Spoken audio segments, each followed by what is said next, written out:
Do not, for the sake of food, destroy the work of God. Hallelujah. That works on both sides. That works on the side of the person who eats meat, who has freedom, strong faith, and it also works on the side of the person who eats only vegetables and has weak faith. Do not, for the sake of food, destroy the work of God. Everything indeed is clean, but it is wrong for anyone to make another stumble by what he eats. It is good not to eat meat or drink wine or do anything that causes your brother to stumble. And how does he stumble? He stumbles because even though it goes against his conscience, he is tempted to do the thing that goes against his conscience because he sees you do it. And even though he has a conviction from the Holy Spirit, this isn't for you. This isn't for you to do. You don't do this. They ignore that conscience because they see you do it, and that's how you become a stumbling block. It isn't somebody coming up to you and saying, I don't like what you're doing. That's people trying to control your life.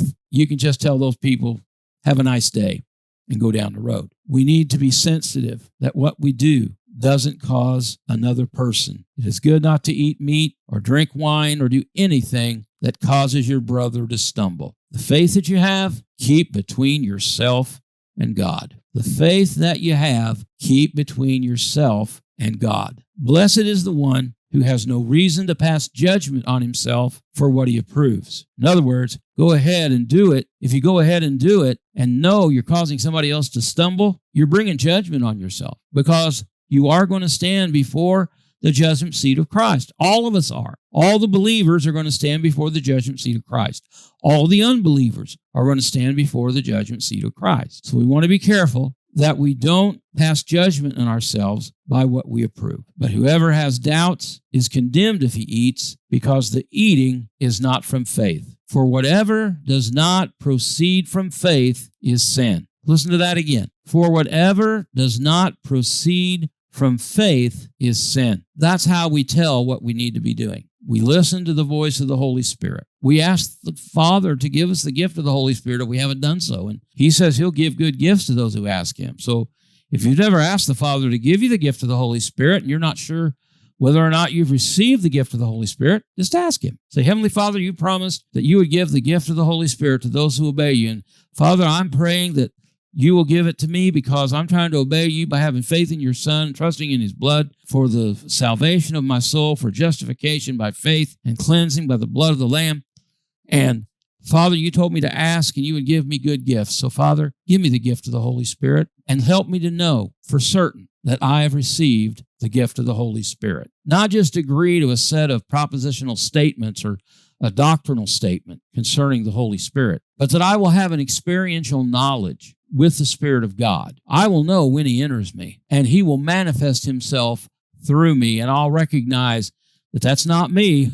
That's not me. That's the Spirit of the living God. And then learn to hear His voice, distinguish His voice from every other voice of every other spirit that might speak to you, and then walk in the Spirit so that you'll not fulfill the lusts of the flesh. For those who are led by the Spirit of God, they are the sons of God. We who are strong have an obligation to bear with the failings of the weak and not please ourselves. Let each of us please his neighbor for his good, to build him up. For Christ did not please himself, but as it is written, the reproaches of those who reproached you fell on me. So Jesus is our example. Jesus is the one we're to pattern our lives after. And He came as a servant. He told His disciples, the Son of Man did not come to be served, but to serve, and to give His life as a ransom for many. And we said the whole point of the gospel is being transformed from the image of Adam into the image of Christ. And this is a picture of the image of Christ. This is what Christ is about. He's about serving others according to their needs. So that what that means for us is that the strong is to bear with the failings of the weak. Now, yesterday we talked about the definition of strong and weak. The strong person in faith is the person who is familiar with the voice of the Holy Spirit. He knows how to hear the Holy Spirit's voice. He knows how to discern the Holy Spirit's voice. and he is led by the Spirit, he walks in the Spirit, and doesn't fulfill the lust of the flesh. The person who's weak in faith requires more external rules.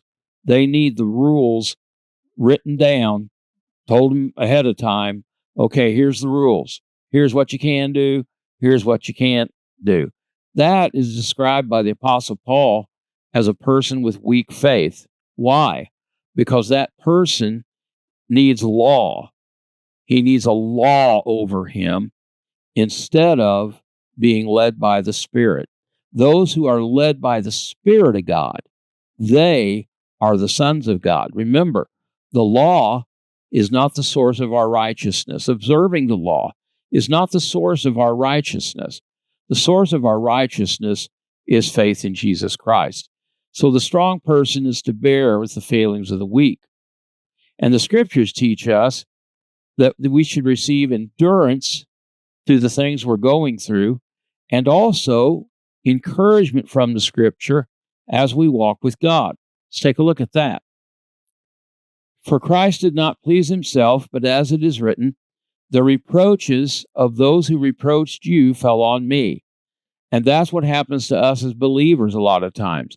The reproaches that people would have against Jesus, if he were right here now in the flesh, in our midst, there would be people opposing him now, just like there was people opposing him way back then.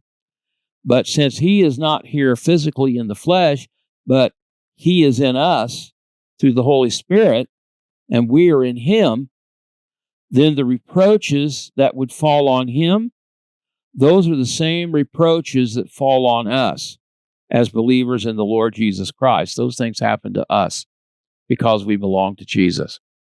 For whatever was written in former days was written for our instruction, that through endurance and through the encouragement of Scriptures, we might have hope.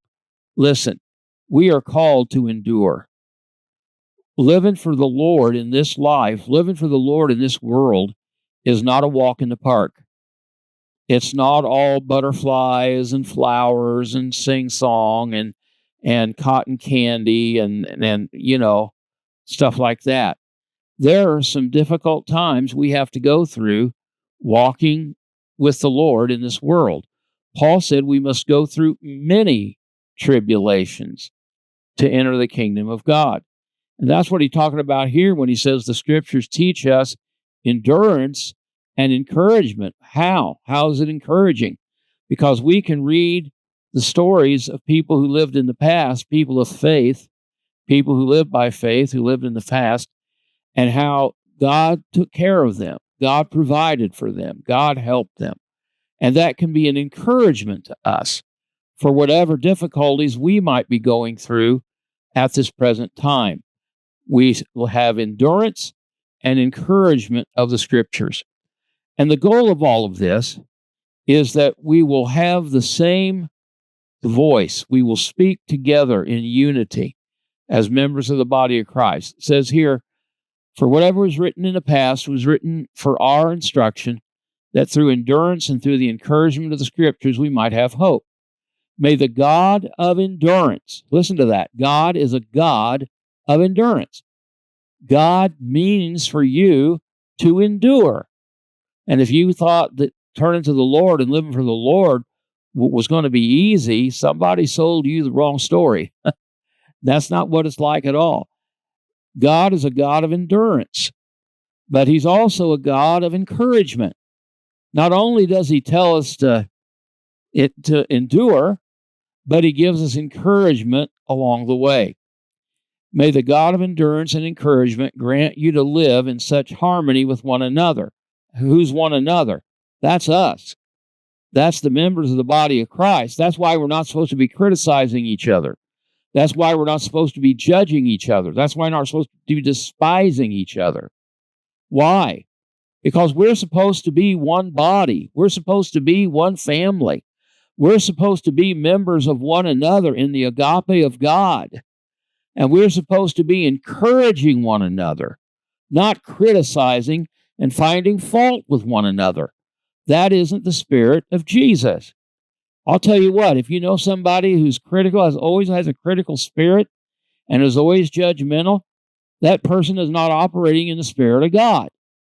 Now, they may like to think of themselves as some kind of a self-righteous Old Testament prophet, booming from the mountain or whatever, but they're deceived. We're not to despise one another. We're not to criticize one another. We're not to be pointing the finger at one another. We're to be encouraging one another. We're to have harmony, live in such harmony with one another, in accord with Christ Jesus, that together, that's all of us together, all of us in the body of Christ together, with one voice, we glorify the God and Father of our Lord Jesus Christ. With one voice, give praise and glory to Him. That's what we're called to do. Therefore, welcome one another as Christ has welcomed you. Listen, how did Christ welcome you? Did he have spiritual fact checkers at the door to make sure that you measured up before He let you in? Before He accepted you into His body? Did He do that to you? How did the Lord accept you? How did the Lord receive you? Well, it's an obvious answer, but I'm not going to say it. Receive one another the same way that Christ received you. Accept one another. Welcome one another as Christ has welcomed you for the glory of God.